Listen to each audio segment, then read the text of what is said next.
በእውነት መታደል ነው በጌታ ፊት መሆን የጌታን ፊት መፈለግ። ከእግዚአብሔር ቃል ሁላችንም ተነስተን ቆመን ሁለት ስፍራዎች እናነብና ከዛ በኋላ አጭር ጸሎት አድርጌ ዛሬ አብረን የምናየውን የእግዚአብሔርን ቃል ክፍል እንመለከታለን። የመጀመሪያው ማነበው ክፍል ማቴዎስ ወንጌል ምዕራፍ 15 ከቁጥር 21 ጀምሮ እስከ 28 እሱን አነባለሁ። ምናልባት እዛ ላይ ነው የምቆየው። ሁለተኛው ሉቃስ 18 ከ1 እስከ 8 ያለውን አብረን እናነባለን። መጀመሪያ ማቴዎስ ወንጌል ምዕራፍ 15 ከቁጥር 15 ምዕራፍ 15 ከቁጥር 21 ጀምሮ እንዲህ ይላል። ኢየሱስም ከዚያ ወጥቶ ወደ ጢሮስና ወደ ሲዶና አገር ሄደ። እነሆም ከነናዊት ሴት ከዚያ አገር ወጥታ ጌታ ሆይ የዳዊት ልጅ ማረኝ፣ ልጄን ጋኔን ክፉኛ ይዟታል ብላ ጮኸች። እርሱ ግን አንዳች አልመለሰላትም። ደቀ መዛሙርቱም ቀርበው በኋላችን ትጮኻለችና አሰናብታት እያሉ ለመኑት። እርሱም መልሶ ከእስራኤል ቤት ለጠፉት በጎች በቀር አልተላኩም አለ። እርሷ ግን መጥታ ጌታ ሆይ እርዳኝ እያለች ሰገደችለት። እርሱ ግን መልሶ የልጆችን እንጀራ ይዞ ለቡችሎች መጣል አይገባም አለ። እርሷም አዎን ጌታ ሆይ ቡችሎችም እኮ ከጌቶቻቸው ማዕድ የወደቀውን ፍርፋሪ ይበላሉ አለች። በዚያን ጊዜ ኢየሱስ መልሶ አንቺ ሴት እምነትሽ ታላቅ ነው፣ እንደ ወደድሽ ይሁንልሽ አላት። ልጇም ከዛች ሰዓት ጀምሮ ዳነች ይላል። ሉቃስ ወንጌል ምዕራፍ 18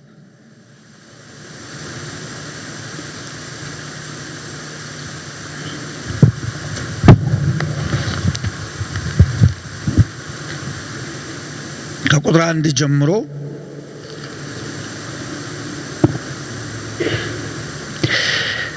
ሳይታክቱም ዘወትር ሊጸልዩ እንዲገባቸው የሚል ምሳሌን ነገራቸው እንዲህ ሲል፣ በአንዲት ከተማ እግዚአብሔርን የማይፈራ ሰውንም የማያፍር አንድ ዳኛ ነበረ።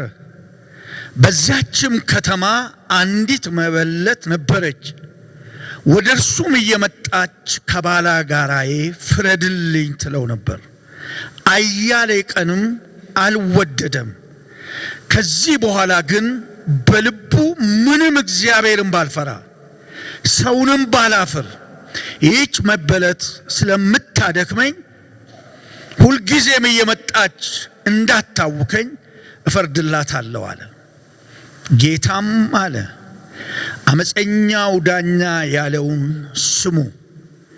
እግዚአብሔር እንኪያስ ቀንና ሌሊት ወደ እርሱ ለሚጮኹ ለሚታገሳቸው ምርጦቹ አይፈርድላቸውምን? እላቸዋለሁ ፈጥኖ ይፈርድላቸዋል። ነገር ግን የሰው ልጅ በመጣ ጊዜ በምድር እምነትን ያገኝ ይሆንን? ኤርምያስ ምዕራፍ 33 ከቁጥር 1 እስከ 3 ያለውን በቃልም ስለምታውቁት እሱን እንዲሁ ላነበው።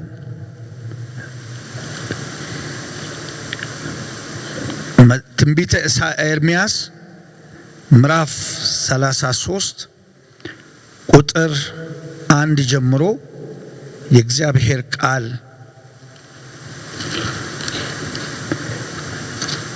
እንደዚህ ይላል። ኤርምያስ ገና በግዞት ቤት አደባባይ ታስሮ ሳለ የእግዚአብሔር ቃል ሁለተኛ ጊዜ እንዲህ ሲል መጣለት።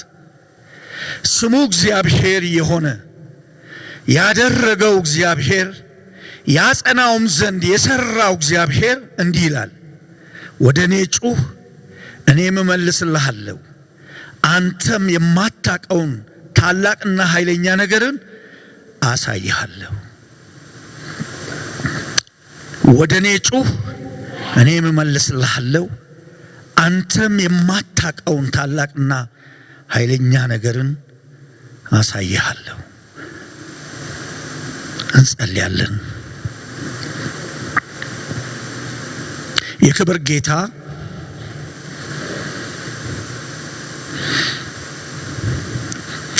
ከአብርሃም ጋር የወዳጅነት ንግግር የጀመርክ ዘመኑን ሁሉ የመራኸው የረዳኸው እግዚአብሔር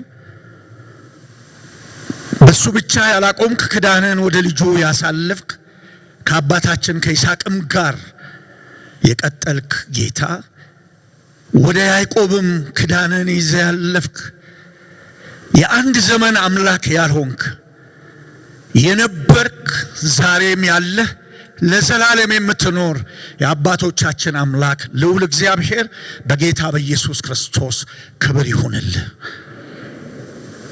አምላካችን አባታችን ሆይ በአንድ ጊዜ ሰው ሁሉ ነገር ቢገባው አንዴ ተናግረ ባቆምክ በዘመናት ሁሉ ሳትናገር ዝም ያልክበት የሌለ አባት ዛሬም ካልተናገርክ በንግግር በሕይወታችን ጣልቃ ካልገባ ሰዎች ነን ትላንት ያስደነቀን ዛሬ ጌታ ሆይ እጃችን ላይ ሲረክስ እናያለን። እባክህ በእርምጃችን በሕይወት ጎዳናችን አሁንም በቃልህ ጣልቃ ገባልን። ኃይል የሚሆን ካንተ ጋር እንደገና እንድንነካካ እንድንጠጋጋ ያንተ ታላቅነት በእኛ ላይ እንዲገዝፍ የሚያደርግ የህልውና ክብር በእኛ ላይ ይምጣ። ጌታችን መድኃኒታችን ሆይ በዚህ ያነበብነው ቅዱስ ቃልህን ማዕዱን አንተው ራስህ ከፍተህ መግበን፣ ነፍሳችንን አጥግባት፣ በቃልህ ተናገረን። ቸር አምላክ ሆይ ቃልህን የሚለቅሙ ወፎች በስምህ ይመቱ። አሁን ድካምን ድንዛዜን በተለያየ አቅጣጫ በፊትህ ቁጭ ብለን ጌታ እግዚአብሔር አምላክ አቅጣጫ ካንተ እንዳናገኝ የሚከላከሉ ሁሉ በጌታችን በኢየሱስ ክርስቶስ ስም የተመቱ ይሁኑ። አሁን ቸር አምላክ ቅዱስ እግዚአብሔር ከማለዳ ጀምሮ እስከዚህ ሰዓት ድረስ መንፈስ ሕዝብን ስለረዳ ደሞ ቀስቅሰ በፊት እንድንገኝ ስላገዝከን እናመሰግንሃለን። አንተ ታላቅ አምላክ ዛሬም እንወድሃለን። ዕዳ አይደለም አንተም ማየት አንተም መፈለግ፣ እድለኞች ነን። ደስ እያለን እግርህ ስር እንደፋለን። ተመስገን እግዚአብሔር፣ ከፍ ከፍ እናረጋለን። ይህ ሥጋ ጌታ ሆይ ስበላ ልስቅ ይችላል፣ ሳይበላ ሲቀር አቤቱ ድክም ልል ይችላል። የምነሆ ጌታ አባት ሆይ ሰው ሥጋ ብቻ ስላልሆነ በእንጀራ ብቻ ምኖር ስላልሆነ አድክመን ጌታ ሆይ በፊት ያስቀመጥነው ቃልህ በሕይወት እንደሚያኖር ስለተናገርክ ነው።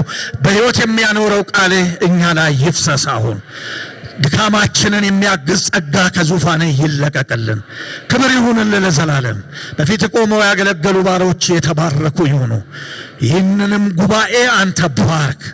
በዚህ ቆሜ ሐሳብህን ሳካፍል አቤቱ መድኃኒቴ ጌታዬ ሆይ ፈቃድህንና የምትፈልገውን እንድናገር ጸጋ ያግዘኝ።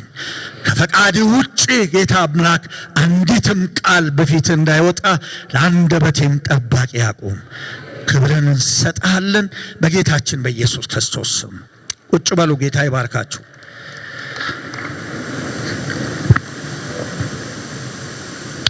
በእምነት ወደ እግዚአብሔር መጮህ ምላሽን ያመጣል በሚል ሐሳብ ነው ማካፈላችሁ። በእምነት የተደረገ ጩኸት ከእግዚአብሔር ምላሽን ያመጣል።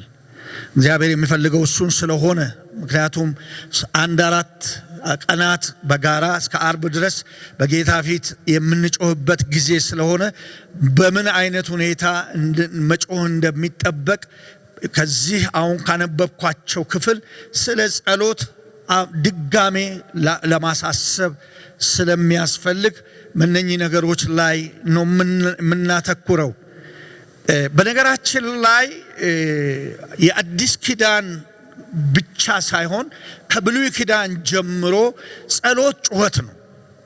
በጩኸት ነው የሚገለጠው። ጌታችን ኢየሱስ ክርስቶስ እዚህ ቦታ ላይ በምሳሌ ገለጠው፣ በተግባርም በህልውናው እግሩ ስር የቀረበውም ጩኸት ነው እና ሐዋርያት ጋም ስንደርስ ጩኸት ነው።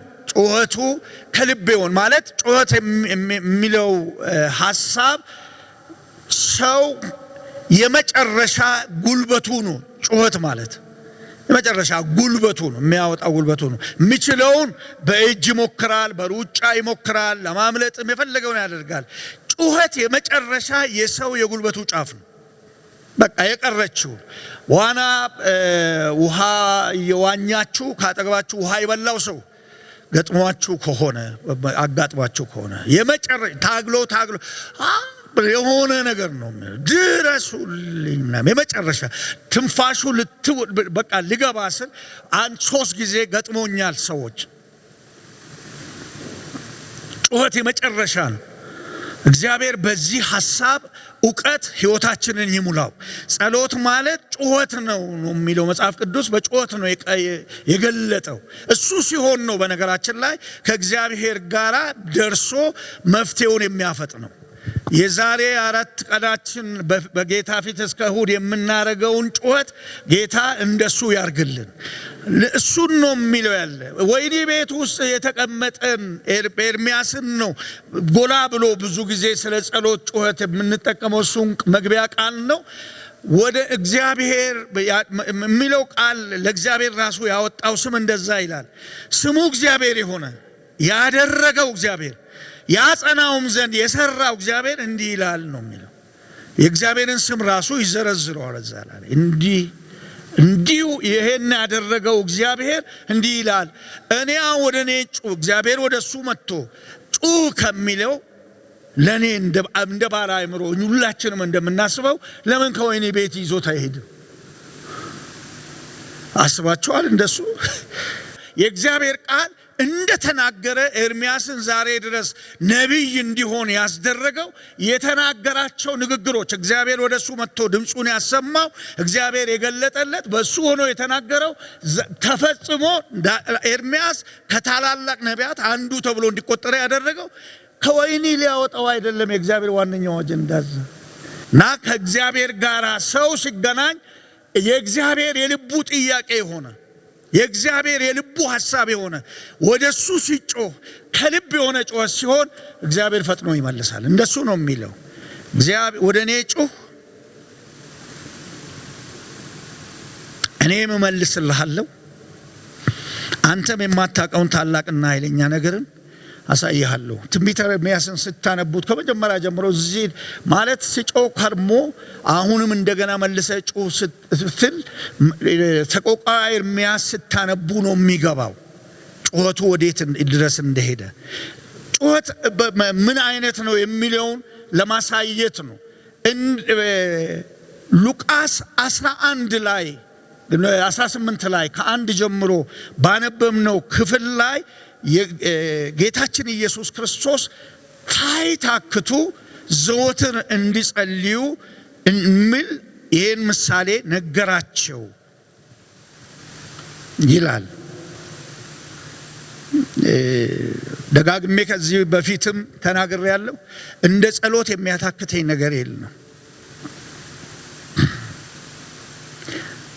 የጌታ መንፈስ ደግሞ ጣልቃ ገብቶ ከጌታ ጋር ተገናኝቼ ማውራት ከጀመርኩ ከዛ ከእግሩ ስር ባነሱኝ ነው ደስ የሚለኝ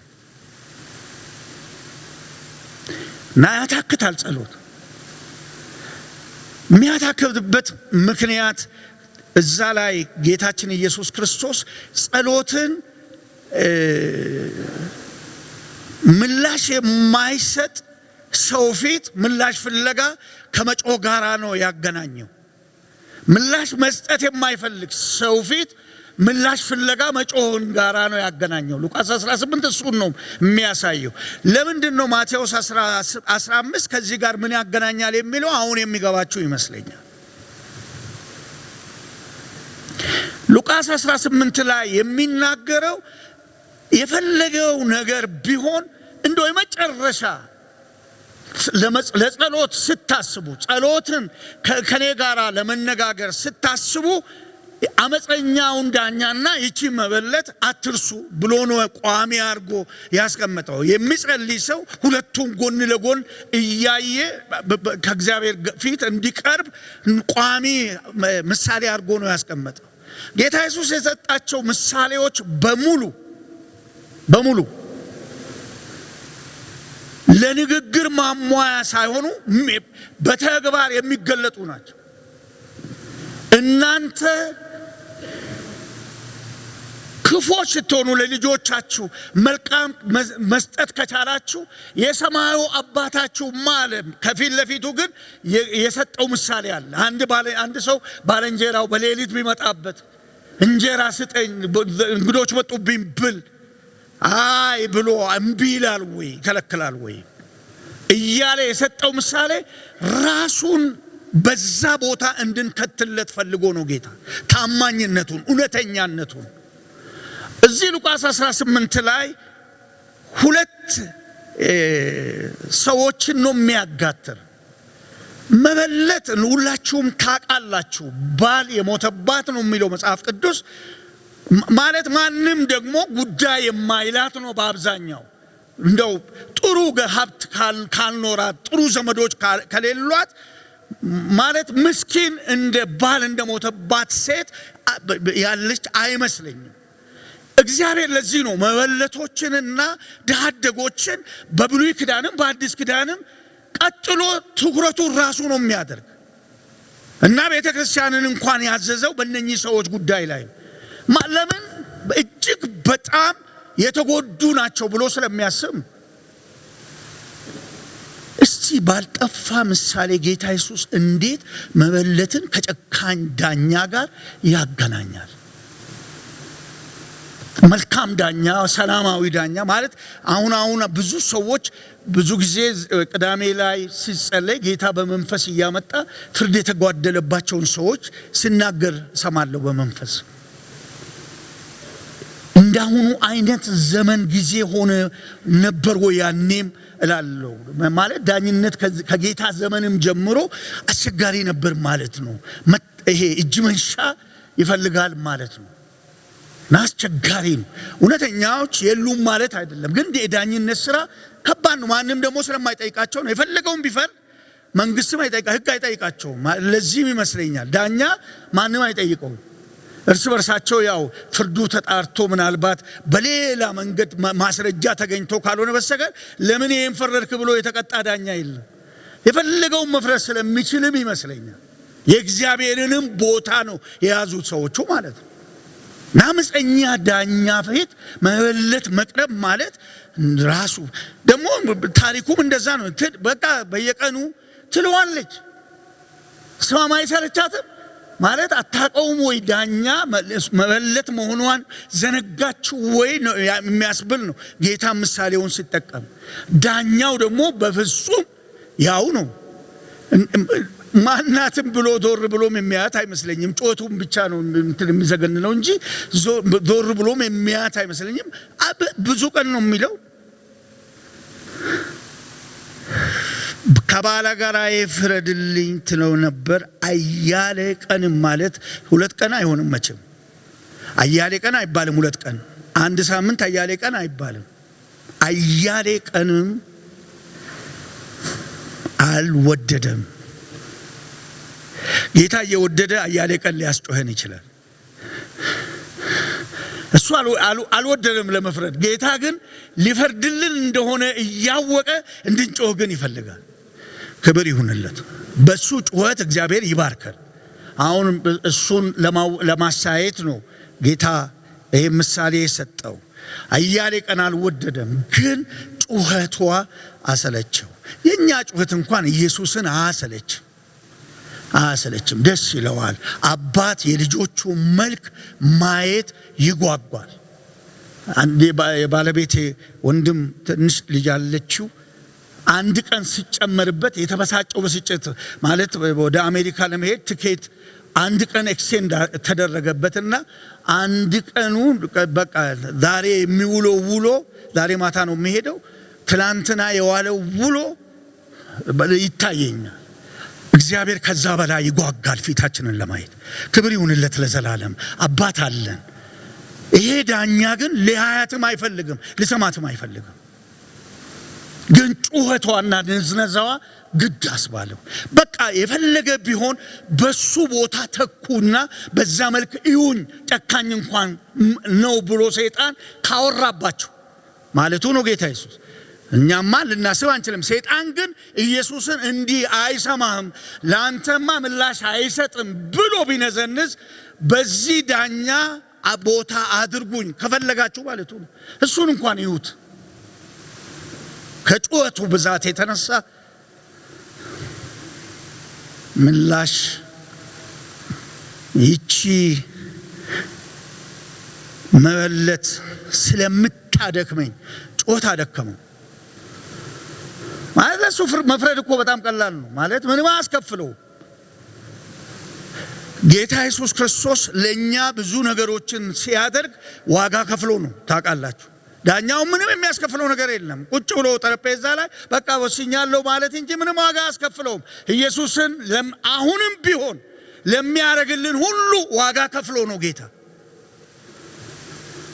ለልጆቹ የሚያረጋቸው ነገሮች ሁሉ ዋጋ ከፍሎ ነው። ዝም ብሎ ጨርሷል ተፈጸመ ስላለ ሁሉ አልቆ የተቀመጠ እንዳይመስላችሁ። ጌታ ዛሬም ይማልዳል የሚለው ታዲያ ምንድነው? በአባቱ ቀኝ ስራ ፈቶ የተቀመጠ ጌታ አይደለም። ለሚመልስልን ለኛ የሚሆንልን ሁሉ እግዚአብሔርን ዛሬም ዋጋ እያስከፈለው። ዳኛው ግን ዋጋ የሚከፍለው ዋጋ የለም እና ዋጋ ለመክፈልም ወዶ በዚህ ዳኛ መስሉኝ ነው የሚለው ያለ። እግዚአብሔር በዚህ ዕውቀት ይሙላል። ተንበርክከን እሱን ስናነጋግር አመፀኛ ዳኛ አይደለም አምላኬ፣ ለአመፀኛውን ዳኛ እንኳን እንዲህ አድርጓል ብሎ ነው ምሳሌ የሰጠው። ኢየሱስ ርኅሩህ አባት ነው። እሱ ፊት ነው የምንበረከከው። ስለምታደክመኝ ሁልጊዜም እየመጣች እንዳታውከኝ እፈርድላታለሁ አለ አመፀኛው ዳኛ። ጌታም አለ አመፀኛው ዳኛ ያለውን ስሙ። በኋላ በቀደም ያነበብኩት ክፍል ጋር ይሄዳለሁ። ራሱን እዛ ውስጥ ከቶ እንዴት የማይሰማ የሚመስል ጌታ እንዴት ምን አይነት ጨካኝ ነው የሚያስብል ግን ጨካኝ ያልሆነ ጌታ ይሄ ምሳሌ በተግባር ነው የገለጠው። ለዛ ነው ያን ክፍል ያነበብኩት። አመፀኛውን ዳኛ ያለውን ስሙ። እግዚአብሔር እንኪያስ ቀንና ሌሊት ወደ እርሱ ለሚጮሁ ለሚታገሳቸው ምርጦቹ። እስቲ ጌታ የመረጣችሁ ሰዎች እጃችሁን አሳዩን። በትክክል ጌታ መርጧችሁ ልጆቹ ያረጋችሁ። ክብር ለኢየሱስ ይሁን። እሱን ነው የሚናገሩት። ስለማንም አይደለም እየተናገረ ያለው መንፈስ ቅዱስ። አሁን ለሚታገሳቸው ምርጦቹ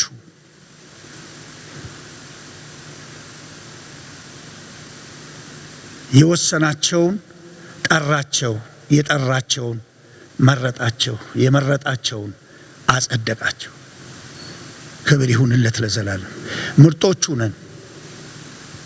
ዝም ብለን ውሃ ለመውቀት የተሰበሰብን የረሃብ አድመኞች አይደለም። የመረጠ ጌታ ፊት የተገኘን ህዝቦቹ ነን።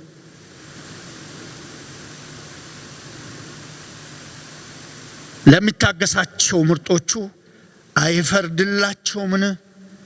እላቸዋለሁ ፈጥኖ ይፈርድላቸው። ነገር ግን የሰው ልጅ በመጣ ጊዜ በምድር እምነትን ያገኝ ይሆንን? ትልቁ ጥያቄ እሱ ላይ ነው። ይህንን ሐሳብ የማካፍለው ለጸሎት ተከማችተናል፣ እየጸለይን ነው፣ ልንጸልይ ነው። ግን የምንቀርብበት ጸሎታችንን ይዘን ከጌታ ጋር ወደ ጌታ አድሬስ የምናረግበት ሁኔታ ይወስነዋል። ብዙ ሰዎች ተጋፍተዋል። ኢየሱስን የነኩት በእምነት የተገኙ ብቻ ናቸው። ብዙ ሰዎች ኢየሱስን አጅበው ሄደዋል። ብዙዎች ያጋፈዋል አለ ጴጥሮስ ያቺ አንዷ ስትነካው።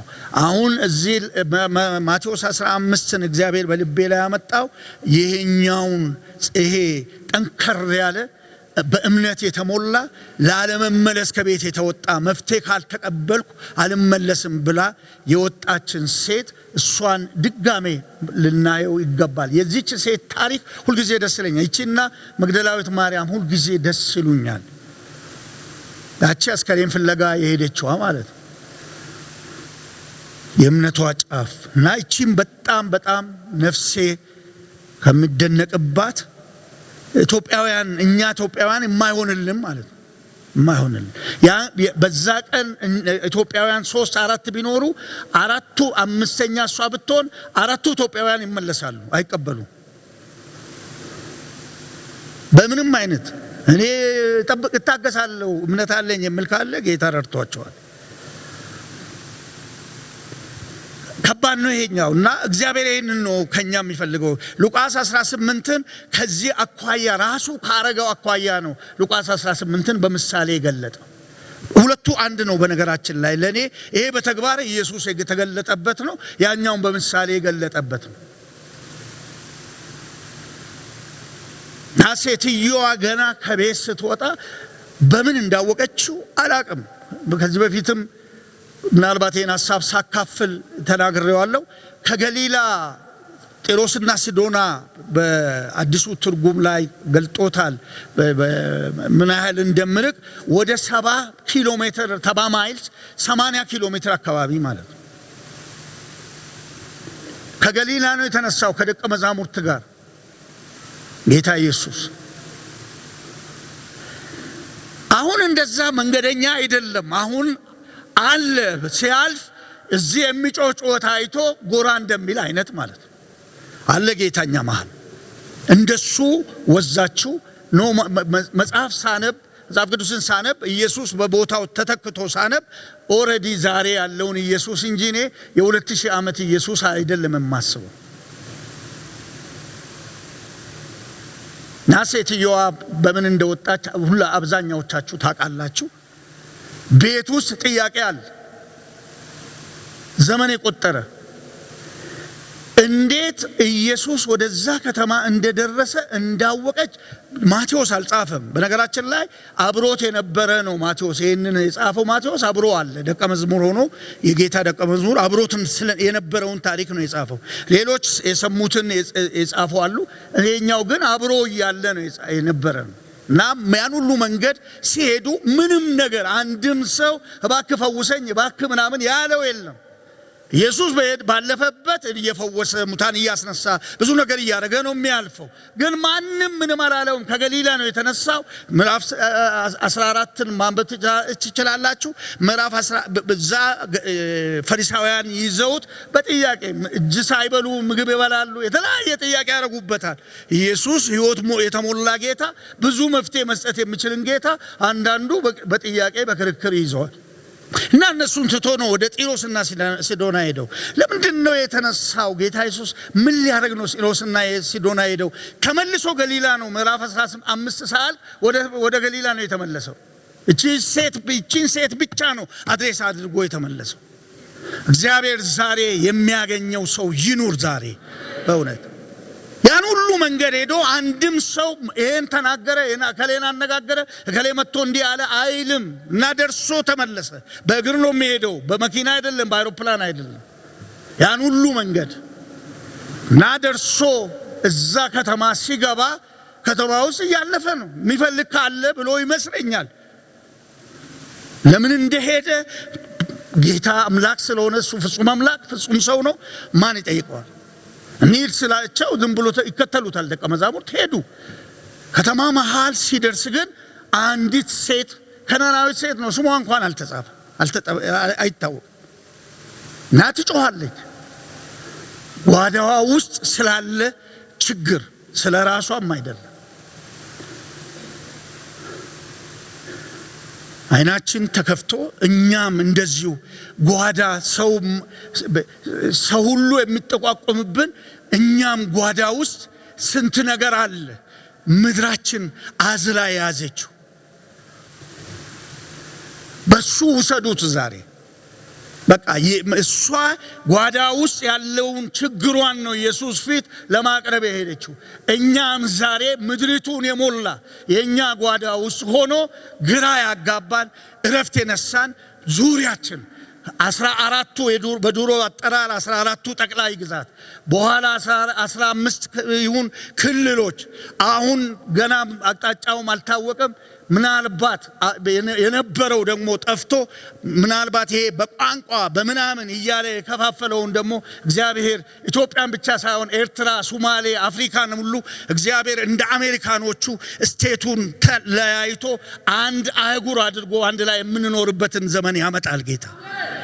አዎ ለራሳቸው እንዲመቻቸው የከፋፈሉንን እግዚአብሔር ያን ሁሉ አፈራርሱ። እኛ ፈልገን አይደለም የከፋፈል ነው። የነበረንንም እየቆራረሱ 10 ቦታ ሸነሸኑ። ሶማሌና ኢትዮጵያዊን አትለዩም። አሜሪካ ሁለቱም እኩል ነው የሚያዙት ለአሜሪካኖቹ ለቻይናዎቹ።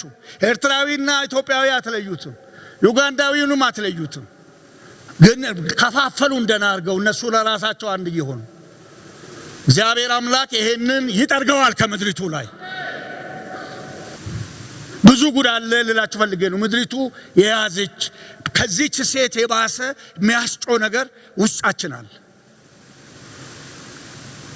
ለራሳችንም ለቤተሰባችንም ለአካባቢያችንም ለምድራችንም እግዚአብሔር ሆይ እንድንል አደባባይ ከወጣ ኢየሱስ ወጥቶ እሱ እግር ላይ እንድንደፋ የሚያደርግም ነገር አለ። ግን እቺ ሴት ስትወጣ ማን እንደነገራት አታውቅም። እኛ እንደሷ አይደለንም። የጸሎት ትምህርት አልወሰደችም። ድነት ትምህርት አታውቅም። ክርስቲያን ናት አይደለችም የሚባል እስራኤላዊ አለመሆኗን ግን ራሱ እዛው ይገልጠዋል። ጢሮስና ሲዶና ናት። ምንም እንዴት እንደሚጸለይ ዕውቀቱ የላትም። ኢየሱስ ግን ዝም ብሎ ያልፋል ከተማ ውስጥ።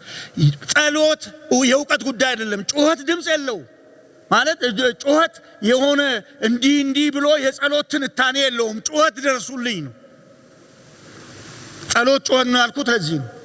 የጨነቀው የቸገረው ከአቅሙ በላይ የሆነ ይጮሃል እና አጠገቡ ያለ አመሉ ነው ሊሉ ይችላሉ ሌሎች። አመሏ ነው ሊሉ ይችላሉ ሰዎች። እግዚአብሔር ብቻ ነው አመሏ ነው የማይል አመሉ ነው የማይል እግዚአብሔር ብቻ ነው ሲጮም ይሰማ። እቺ ሴት አንድ ቀን አይደለም ገና መጀመሪያው አይደለም ብዙ ዘመን ጮኻለች።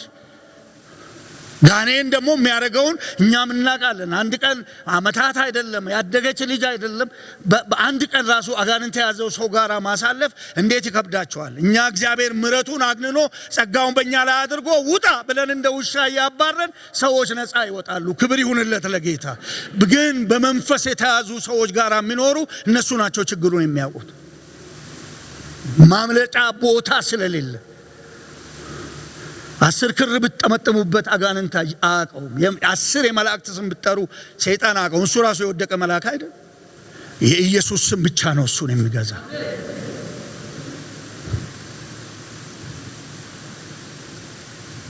የመጀመሪያ አቀራረቧ ድጋሜ አሁንም ይሄን ቃል ላካፍል ስመጣ ድጋሜ በደንብ አየሁት። ገርማኛለች ሴትዮዋ። ጌታ ሆይ የዳዊት ልጅ ማለት መንገድ ላይ እየሄደ ላለ ሰው ዝም ብሎ እንዴት ጌታ ሆይ ይባላል? ገባት። ወገኖቼ ጸሎት ከኛ ብቻ ስለወጣ መጸለይ የምንችል እንዳይመስላችሁ። እግዚአብሔር ወደሱ እንድንገሰግስ የሚረዳ አቅም ይሰጣል። ከእግዚአብሔር ራሱ እንድንጸልይ የሚያደርግ መሳቢያ አለው። ይህን ስቧት ነው እንጂ በምን ይገባታል? አብሮ ያሉት የዳዊት ልጅ አላሉትም። በኋላ ነው እነኚህ ራሱ ማቴዎስ 19 አካባቢ ላይ ነው ቆይቶ ያወቁት። እነ ጴጥሮስ አንተ ያው እግዚአብሔር ልጅ ማን ይሉኛል? የሚለውን ቀጣይ ባለው ምዕራፍ 17 ላይ ነው የሚያገኙት እነሱ። ጌታ ኢየሱስ ክርስቶስ የእግዚአብሔር ልጅ መሆኑን ራሱ እቺ ሴት ማንም ድነት አላስተማራት፣ እስራኤላዊ አይደለችም። ገና ስታየው የዳዊት ልጅ ጌታ ሆይ ብላ ነው በእግሩ ላይ በፊቱ ሄዳ የሰገደችው። ጩኸቷን ለቀቀች። የዳዊት ልጅ ማለት ሌላው ሰው ምናልባት ያ አገር እስራኤል ፈሪሳውያን ቢኖሩ ኖሮ እሷን በድንጋይ የሚወግሯት ይመስለኛል። ቢያስወግራትም ምንም ያድርግ አንድ እውነት ግን ገባት። ጌታ ነው ይሄ አሁን በፊቷ የመጣው ጌታ ነው። ወደ ጌታ ስንቀርብና ስንጸልይ የነፍሳችን አክብሮት መቀነስ የለበትም። ጌትነቱን አጉልቶ ጌታ እግር ስር መደፋት እንዴት ደስ ይለዋል። ጌታ ላይመልስ ይችላል። ጥሩ ነው አላላትም። በኋላ ነው የምናየው እንጂ ጌታ ሆይ ማረኝ፣ የዳዊት ልጅ ማረኝ። እሷ ትሁን ልጅቷ ትሁን ማን እንደሰራ አታውቅም። ከራሷ ጀመረችው ምህረት በመጠየቅ ማረኝ። ምህረት አድራጊ አምላክ በፊቱ አለካ ቆሟል። እግዚአብሔርን በእግዚአብሔርነቱ በፊቱ የመውደቅ አቅም ይጨምርልን። አሁንም እምነት ማለት እሱ ነው። ስርዓት ፈጽሞ መነሳት ይቻላል። ተንበርክኮ መነሳት ይቻላል። ከጌታ ጋር የጸሎት ሰዓት ጩኸት ነው ያልኩት ለዚህ ነው። የሚጮህ ሰው እንቅልፍ አይዘው። የሚጮህ ሰው ዝም ብሎ እንትን አይልም። የሆነ መፍትሄ ፍለጋ ነው የሚመጣ ሰው ሁሉ ምን ሆነ ይታያል፣ የሆነው ይታያል። አይን ያለው ያያል ችግሩን። ትጮኻለች። ቅድም እንዳልነው አመፀኛ ዳኛ አይመስልም። ምንም አላላትም። እርሱ ግን አንዳች አልመለሰላትም። ቅድም የነገርኩት ዳኛ ዞር ብሎ አላያትም። እውነት ኢየሱስ አላያትም። ኢየሱ ጀርባውም ያያል። ፊት ለፊቱ ብቻ ሳይሆን ኢየሱስ መጀመሪያውኑ ለምን መጣ ብያለሁ። በነገራችን ላይ እስከ ገባኝ ድረስ ላይ ቡችሎች የሚለው ቋንቋ ጋር ሲደርስ መጽሐፉ ሲገባኝ ለምን መጣ ወደዛ ከተማ? ለስድብ ምን ያስመጣዋል? እንዲል የሚያደርግ ነው የሚመስል።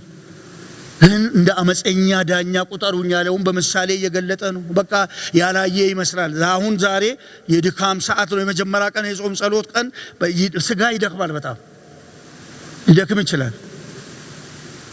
እግዚአብሔር የሚሰማንም አይመስልም፣ ግን ይሰማል። እሱ ያያል።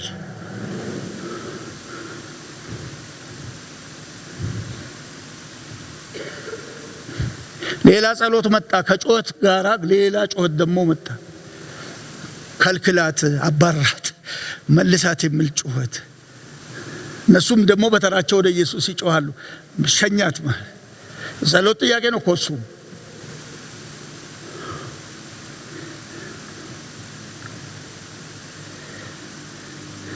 የኢየሱስን ልብ የሚያሳርፍ ጩኸት እግዚአብሔር ያስጮሃል። ማለት ሌሎች ሐዋርያት ናቸው፣ ደቀ መዛሙርት ናቸው። ጌታ ኢየሱስ ክርስቶስ የተደነቀበት ስራ ሊሆን እያለ እነሱ ደግሞ ይሄን መልሳት፣ ሸኛት፣ ጩኸቷ አስቸገረን ምናምን። ሰው ቸገረኝ አላለ፣ ዝም አለ እንጂ ቸገረኝ አላለ።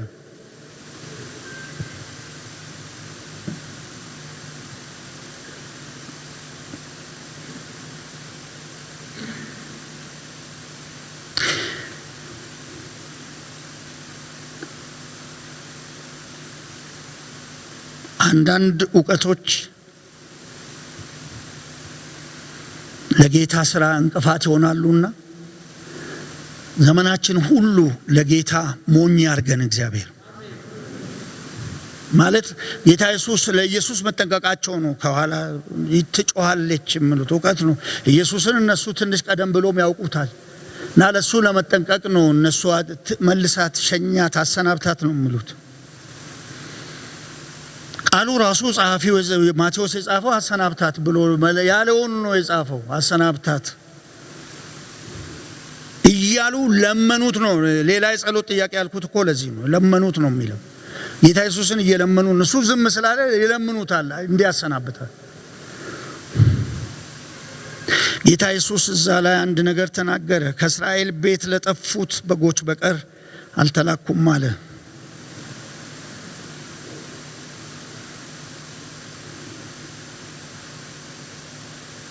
ይሄ ብዙ በጌታ መንፈስ ካልበራልን በስተቀር አይገባንም። ታዲያ እስራኤላዊ የጠፋ እስራኤላዊ ጢሮስና ሲዶና ድረስ ምን አስኬደው? ሞልቶ የለ ወይ? እዛው እስራኤል ምድር ይፈለጋል እንጂ እዚህ ምን አስኬደው?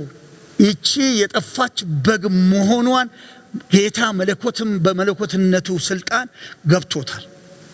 ለዛ ነው ሄደው። ግን እነኚህን ሰዎች አብሮት ያሉት ሁሉ ማለት ይቻላል እስራኤላውያን ናቸው። አሕዛብ ጋር ጉዳዩን ሲፈጽም ችግር እንዳይፈጥሩ፣ ለነገ እንዳይቸግራቸው፣ ለአሰራር እንዳይቸግራቸው ጌታ ኢየሱስ ክርስቶስ በሌላ በኩል ደግሞ ሌላ ስራ እየሰራ ነው። ማለት ዝም ብሎ በአሕዛብን በሙሉ ሰብስቦ እንደከተተ እንዳይመስል የዚችን ሴት ምን ያህል ጌታን እንደተረዳች እስከ የት ድረስ ጥግ ድረስ ነፍሷ ኢየሱስን እንደወደደች ለማሳየትም ፈልጎ ነው። ጌታ ደግሞ ለወደዱት አምነው ለገባቸው ለሚጮሁት ማዳን ልማዱ እንደሆነ ለማሳየት ይሄን መሰረት ለመጣል ጌታ ኢየሱስ ክርስቶስ ዝም አለ፣ አላሰናበታትም። ይልቁን ከእስራኤል ለጠፉት በጎች ነው የመጣሁት እኔ አላቸው። ለሌላ አልተላኩም ማለት ነው። ይሄንን ስትሰማ ይሄ ቴዎሎጂ ብዙም አይገባኝም ያለች ትመስላለች በዘመኑ ቋንቋ። እስራኤልና አሕዛብ የሚለው እሷ የምታውቀው ነገር የለም። እሷ ጭንቀቷ ነው በውስጧ ያለው አሁን የገባችበት እንጂ እስራኤልና አሕዛብ እስራኤል የሚለው ከሙሴ ጀምሮ ብሉይ ኪዳን አዲስ ኪዳን የሚለው አይገባትም ለሷ። እሱ አይገባኝም ብላ ሄዳ ፊት ለፊት ተደፋች፣ ሰገደችለች። እርዳኝ አሁንም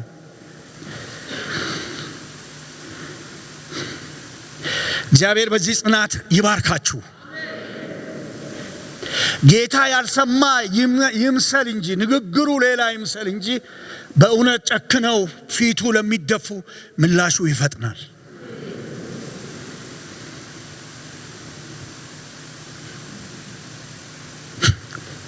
እዚህ ላይ ነው በጣም ከባዱ የጌታንም ልብ እረፍት የነሳው እዚህ ጋር ላይ ነው። እና ልክ እግሩ ላይ ሄዳ ማለት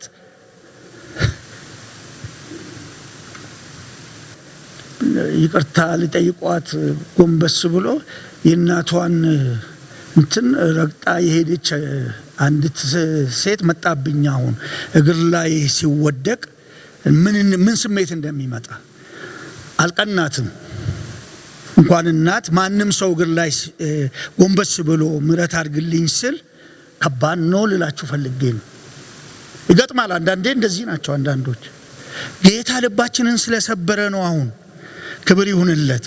አንዳንዶቻችን ከዛ የባስን ነበርን ይሆናል ብዬ አስባለሁ ኢየሱስ ሳያገኘን። አሁን ግን ጌታ ቀይሮናል። ክብር ይሁንለት ለዘላለም። እና ጌታ እግር ላይ ሄዳ ስትወርቅ እንደሱ ማለት የዛች ልጅ ሁኔታ ስለመጣብኝ ነው ጌታ እንደሱ ብሎ ያለፋት ነው የሚመስለኝ። አሁን የልጆችን እንጀራ ለቡችሎች መስጠት አይፈቀድም። በቃ ቡችላ ውሻ ነሽ እያላት ነው። አይገባም ምናምን አላት።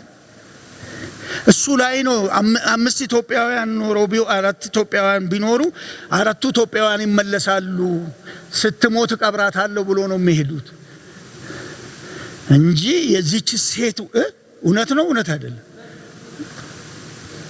ማለት። ከዚህ በላይ እንግዲህ ምን ታድርግ? አመፀኛ ዳኛ ምን ማለት እንደሆነ ገባችሁ? እሱን ለማሳየት እኮ ነው ጌታ ካልፎት ሄደ። እንደሱ ነው እኮ መንገድ ከተማ መሃል እኮ ነው ያው ህዝብ እያየ ግራና ወጥ ይሄ ነው ጌታ፣ ይሄ ነው የዳዊት ልጅ የሚያስብል ነው። ሐዋርያት ራሳቸው ወይ ይሄማ እነሱንም ራሱ በኢየሱስ ላይ እንዲነሱ የሚያስደርግ ነው የሚመስል። ሴትየዋ ገብቷታል። እግዚአብሔር በዚህ መረዳት ይሙላን። ገባት፣ እሷ ገባት ይመስለኛል። ለሌሎች ሰዎች የልጆችን እንጀራ ለቡችሎች መስጠት አይገባም የሚለው ቃል ለሌሎች ነው የሚሰማው እንጂ ለሷ አይዞሽ ምናምን የሚላት ይመስለኛል። ድምፁ ተቀይሮ ጌታ ሁሉንም ስለሚችል እንጂ አትታገስም። ወይንም ደግሞ ኢየሱስ እግር ስር ከደረሳችሁ አይለቃችሁ።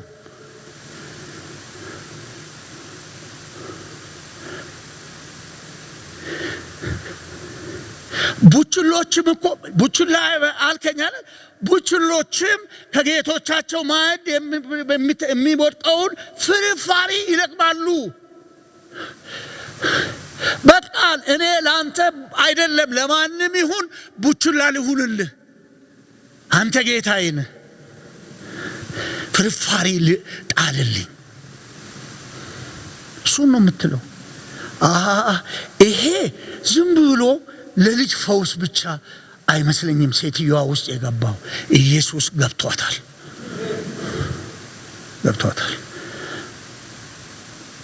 በጌታ ርኅራኄ ለምናችኋለሁ። ከኢየሱስ እጅ ለምንቀበለው ጥያቄ እዚያ 5 ቀን አንክረም። ራሱን እግሩ ስር ለመንደፋደፍ እንክረም።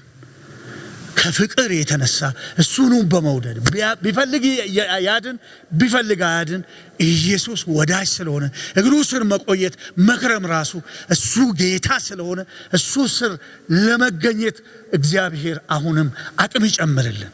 ስንጸልይ ዕዳ ሆኖብን የሆነ ነገር ለመመንተፍ ሳይሆን አባቴ እግር ስር መጣው ደግሞ ፊት ላይ ደግሞ መጣው በሚል መንፈስ በፊቱ መሆን ያደርግልን። እቺ ሴት ከእጁ የምትቀበለው ነገር ቢሆን ኖሮ እንደ ኢትዮጵያውያን ብዬ እንዳልኩት በቃ ስትሞት ሄጄ ቀብራታለሁ ዘመዶቼን ጠርቼ ብላ ነበር የምትመለስ። ፍርፋሪ ጣልልኝ የሚያስብለው ኢየሱስ ክርስቶስ ገብቷታል። ጌታ ገብቷታል። እንዲህ ቢጨክንብን እንቆያለን ወይ? ቢያዘገየን ጌታ አልመልስም ብል 3 እኔ ደረጃ አውጥቻለሁ። መጀመሪያ ጮኸች፣ ዝም አላት፣ አልመለሰም። ምንም ዝም እንደዛው እንዳመፀኛ ዳኛ።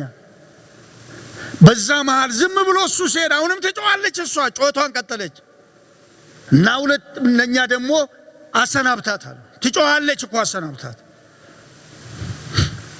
እኔ ለእስራኤል ለጠፉት በጎች ነው የመጣሁት አለ። ይሄ ራሱ እስራኤላዊ አለመሆኗን ታውቃለች። እዛ ላይ ነው አንዱ ወገብ የሚመታው።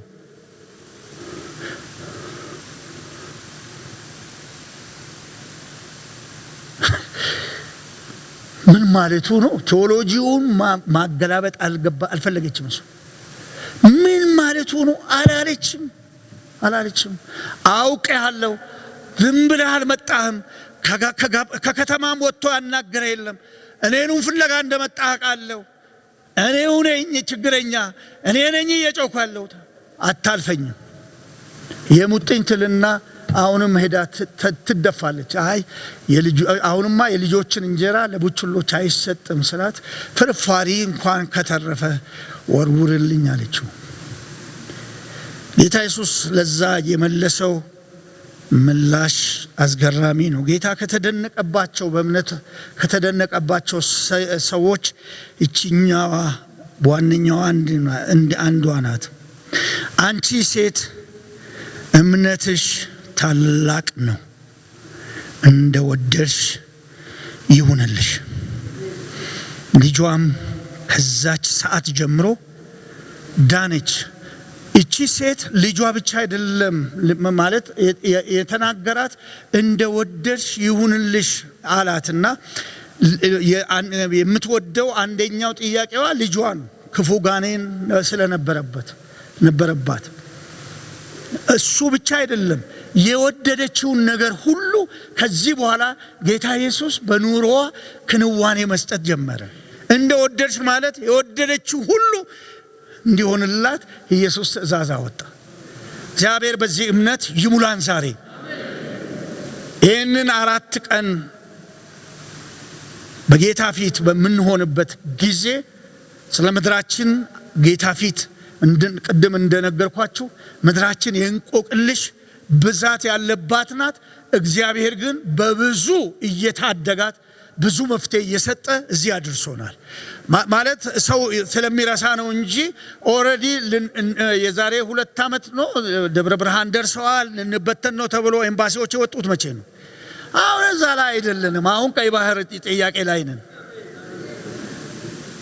ማለት አንዳንድ ጊዜ እኮ አንዳንዱን ችግር ትኩስ አድርጎ ለማውራት ይፈልጋል ሰው። እንቆቅልሽ አለ ስንል እግዚአብሔር በብዙ እየፈታ ብዙ የምንጠብቀው ብዙ ስለሆነ ነው የምንጠይቀው እንጂ እግዚአብሔር ብዙ በጎ ነገሮች አድርጎልናል። ክብር ይሁንለት ለዘላለም። የህዳሴ ግድብ እኮ እዚህ ራሱ የማላጆች እዚህ ትጮህ የነበረ ቀን ትዝ ይለኛል። እንደውም ሁሉ ነገር አለቀ ተብሎ ጦርነት ምናምን ሊደረግ ገና መሃል ላይ ያለ የተጮህበት ጩኸት አስታውሳለሁ። አለቀ። እሱ ተረሳ እኮ በቃ ጌታ ሆይ እናመሰግናለን ማለትም ረስተናል። አሁን አለፈ፣ ሌላ ነገር ነው። አሁን ህዳሴ ተሰርቷል የሚለው ነገር ምን ታዲያ ይደንቃል እንዴ ሊል ይችላል ሰው። ከሚደንቁት መደነቅ መካከል ዋናው እግዚአብሔር ከሰራው ተአምራት አንዱ ህዳሴ ግድብ መሰራቱ ነው። እዛ ላይ ነው አከተመው የጠላቶች ጩኸት። ክብር ለኢየሱስ ይሁን። ገና ነው፣ ገና ይቀጥላል። በነገራችን ላይ እኛ ኢትዮጵያ ወርቅ እንድትለብስ አይደለም እየጠበቅን ያለነው። ኢኮኖሚዋ ከፍ ብሎ ሲሄድ ኑሮ ሲያልፍ በአይሮፕላን ቤተክርስቲያን አይሮፕላን ኖሯት ሀብት ሲኖር ቅዱሳን ሀብት ሲኖራቸው አይሮፕላን ይገዛል። ክሩሴድ በእያንዳንዱ አገሮች ላይ ስቴዲየሞቻቸው ላይ ክሩሴድ እናደርጋለን። እሱ ነው ራእያችን። እና እዚህ እየተገላበጥን የምንጨርስ ነው የሚመስላችሁ? ለኢትዮጵያ የተነገረውና ስንት ዘመን ሁሉ የምናለቅሰው እዚሁ እኔ ሳቆም የሚቀጥሉት ትውልድ ይቀጥልበታል። ወንጌል ይቀጥላል ገና።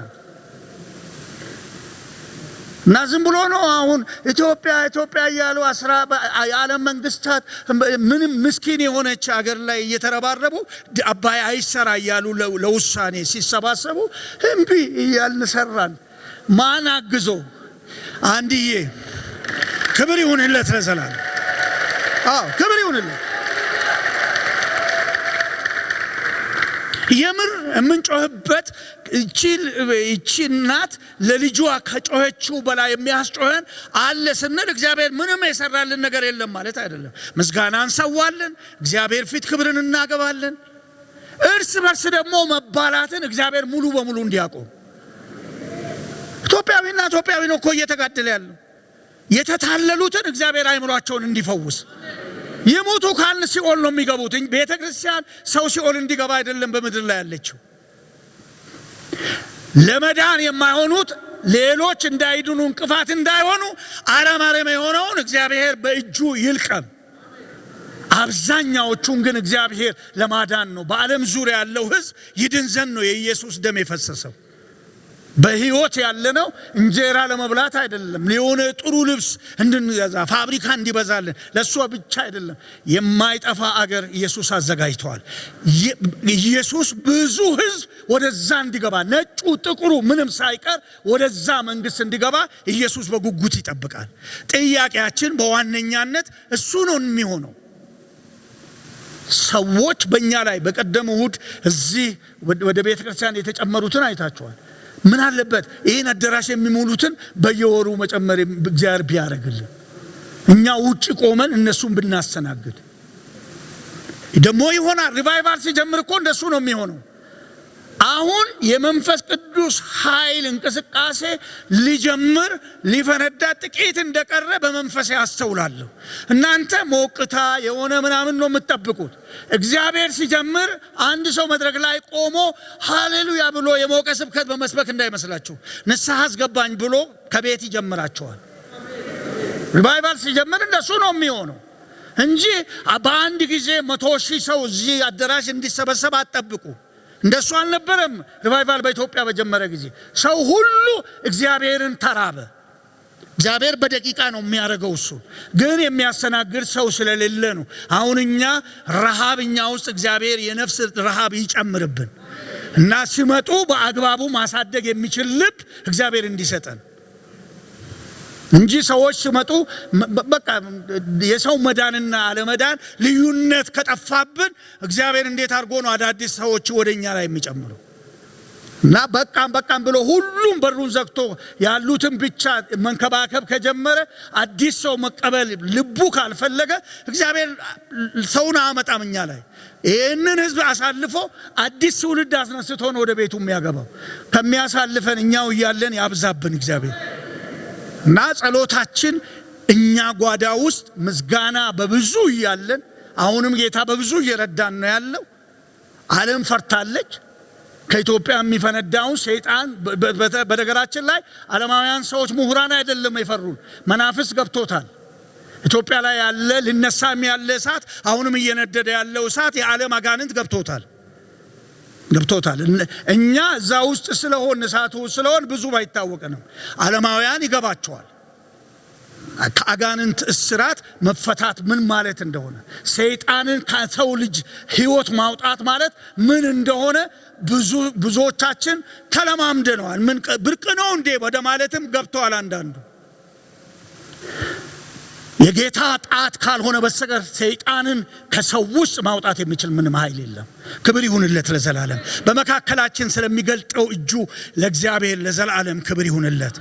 አዎ ገና ይቀጥላል። አዎ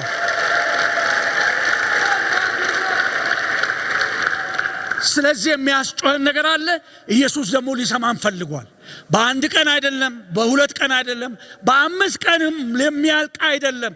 ደጋግበን 21ዱንም ቀን እንድንጨምር ሊፈልግ ይችላል ጌታ። ስላልሰማ አይደለም። አልፏት ረግጦ ቡችላኔ ሻንቺ እያለ ያለፈ ይመስላል እንጂ ጀርባው አይዞሽ የሚል ይመስለኛል ሲያዩ።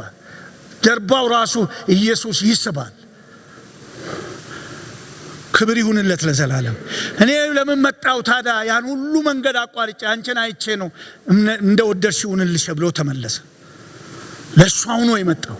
ወገኖቼ ስንጮህ ኢየሱስ ለየት ባለ መንገድ ይመጣል። አሁን ሰሞኑን እንዳልሰማ እንዳይመስለን ልዩ የሆነ ነገር በእኛ እጅ በመሃላችን በተወሰነ ጊዜ ውስጥ በጠበቅነው ሁኔታ ባይከናወን ይቺ ሴት በመጀመሪያው ማሬ ስትል ወዲያው ፈውሶ ምልክ ሌሎችን ማንንም እንዲህ ሲያደርግ አላየውም። እኔ አይዞ በርታ አትፍራ ምናምን ስላቸው ምን እንዳደርግላችሁ ትወዳላችሁ ብሎ ሲያነጋግር ነው መጽሐፍ ቅዱስ በደንብ ታሪኩን የሚናገር። እቺን ሴት ያነጋገረበት ልዩ የሆነብኝ የጸሎትን ሁኔታ የሚገልጥ ስለሆነብኝ ወዲያውኑ እግዚአብሔር ባይመልስ አልሰማም ማለት አይደለም። ወዲያው እግዚአብሔር ፈጥኖ ድምጽ ባሰማ እግዚአብሔር ወደሱ የሚጮሁት ምርጦቹን የሚታገሳቸውን ፈጥኖ ይፈርድላቸዋል። ክብር ይሁንለት። እግዚአብሔር ፊት የምናቀርባቸውን ጩኸቶቻችንን ከዚህ በፊት ስንጮህ እንደመለሰልን አሁንም እግዚአብሔር ሰምቶ ይመለሳል። ይፈርድልኛል በሉ እስቲ። ጌታዬ ይፈርድልኛል በሉ። አዎ የሚፈርድልን ጌታ ፊት ነው የምንበረከክ። በነገራችን ላይ ስጋ ደክሞ እንቅልፍ ሲይዛችሁ እሱ ኃጢአት ነው ምናምን ነው ማለት አይደለም። ቅድም ያልኩት የሚያስጮህ ነገር የገጠመው እንቅልፍ አይወዘውም ለማለት ነው የገለጥኩት እንጂ ከደከማችሁ ተኙ እግሩ ስር። ክብር ይሁንለት ለዘላለም። አዎ በሚያስጮሃችሁ ጊዜ ትጮሃላችሁ። ስለዚህ በእምነት የሚደረግ የጩኸት ውጤት እግዚአብሔር ፈጥኖ እንዲፈርድ ያደርጋል። በእምነት የተደረገ ጩኸት እግዚአብሔር ፈጥኖ እንዲፈርድ ያደርጋል። እግዚአብሔር በእምነት ከሚጮሁት ያድርገን። በእምነት መጮህ የሚለውን ነው። ጩኸትማ ይጮሃል፣ ብዙ ሰው ሊጮህ ይችላል። እና ታምናለህ አለው። ያንን አይነ ስውሩንም ሰውዬ ወደሱ ሲያቀርቡት ምን እንዳደርግልህ ጌታ ሆይ ዳዊት ልጅ ማረኝ ማረኝ ያለ ደረሰ። ምን እንዳደርግልህ 10 ሳንቲም ቢጠይቀው ሊሰጠው ማለት ነው። 10 ሳንቲም ሰጪ አይደለም ኢየሱስ። እሱ የከበረ ነገር ነው። እሱ አምላክ ነው። እና አይ ዘንድ ስለው እንደ እምነት ይሁንልህ አለው። በእምነት የተደረገ አምኖ ነው እየጮኸ የመጣው። እና በእምነት መጮህ እግዚአብሔር ያድርግልን። እና የምንላቸው የምናወጣቸው ቃሎች አምነን ጌታ ሰምቶ እንደሚመልስ ከእጁ ወደ ቤቴማ ባዶ እጄን አልመለስም የፈለከውን ብትል አንተ ፍጻሜው ሰምተ እንደምትመልስ እርግጠኛ ነኝ ብለን ነው የምንጸልየው እንጂ ጌታ ኢየሱስ ክርስቶስን በሁለት ሐሳብ ያደርገው አያደርገው የምንል ሰዎች አይደለንም። እኛ ደግሞ እንደዚህችም ሴት አይደለም። እኛ ብዙ ዘመን ከጌታ ጋር በጸሎት የተቀበልን ሰዎች ነን። ኢየሱስ ለምርጦቹ ፈጥኖ ይፈርዳል። እንጮሃለን። እግዚአብሔር በእምነት ተራራን ከፊታችን ይነዳል፣ በአገራችንም ሰላሙን ያበዛል። እግዚአብሔር ብዙዎችን ወደ መንግስቱ ያፈልሳል፣ እኛንም በኃይል ሞልቶ ለክብሩ ይጠቀምብናል። ጓዳችን ውስጥ የሚጮሁ ነገሮችም እንኳን ካሉ ለነሱም ኢየሱስ ምላሽ ይሰጣቸዋል። የኛ አቅም ውስን ነው፣ የጎረቤቶቻችን አቅም ውስን ነው። የሰዎች ሁሉ ቢጠራቀም የአንዱን የኢየሱስ የአንድ ጊዜ ድምፅ አያክልም። ኢየሱስ አንዴ ድምፅ ካወጣበት ሁሉ አቅጣጫ ይይዛል። እግዚአብሔር ለልጆቹ ለምርጦቹ ፈጥኖ ይፈርዳል። ክብር ሁሉ ለጌታ ይሁን። ወንድማችን መጥቶ የምንጸልይበትን አቅጣጫ እየነገረን